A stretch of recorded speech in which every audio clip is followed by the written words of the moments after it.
যখনই কোনো foreign coach এসছে তখন বলতো যে না তুমি চাইলে কিন্তু আন্তর্জাতিক অঙ্গনে গিয়ে খেলার মতো সেই সামর্থ্য সেই যোগ্যতা তোমার আছে।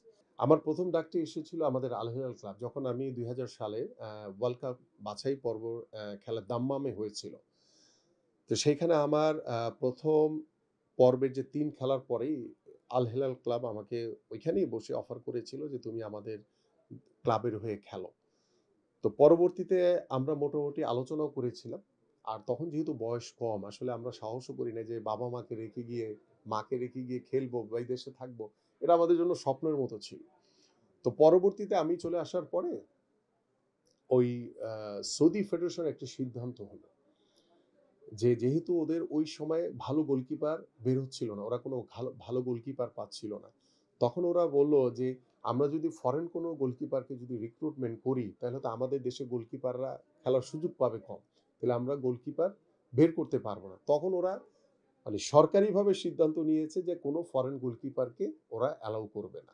যার কারণে কিন্তু ওই আল হিলাল ক্লাবের খেলার সুযোগটা কিন্তু আমার হাতছাড়া হয়ে গেছিল ওই একটি কারণে।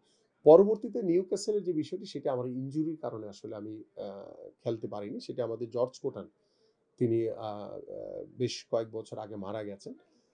তিনি সেই ব্যবস্থাটা করেছিলেন যোগাযোগ স্থাপনের পরেও সেই বিশ্বকাপ বাছাই পর্বের পরেই সৌদি আরবের। তো পরবর্তীতে আমার এমন একটি বড় ইনজুরি হলো স্পাইনাল কর্ডে যেটির জন্য প্রায় দীর্ঘ ১ বছর আমাকে মাঠের বাইরে থাকতে হয়েছে। যদিও আলহামদুলিল্লাহ আল্লাহর রহমতে সেই দীর্ঘ ১ বছর পরে মাঠের বাইরে এক্সট্রিম মশার কয়েল প্ল্যান্ট ফাইবার দিয়ে তৈরি। ডেঙ্গু, চিকুনগুনিয়া বাহি সহ যে কোনো মশার বিরুদ্ধে দেয় এক্সট্রিম সুরক্ষা। থেকে মাঠে ফিরে এসে আমরা ২০০৩ সালের যে সাফ ফুটবল আমরা যে চ্যাম্পিয়নশিপ অর্জন করেছিলাম, সেটার আমি একজন গোলকিপার হিসেবে ছিলাম। দলের একজন অংশ হিসেবে ছিলাম।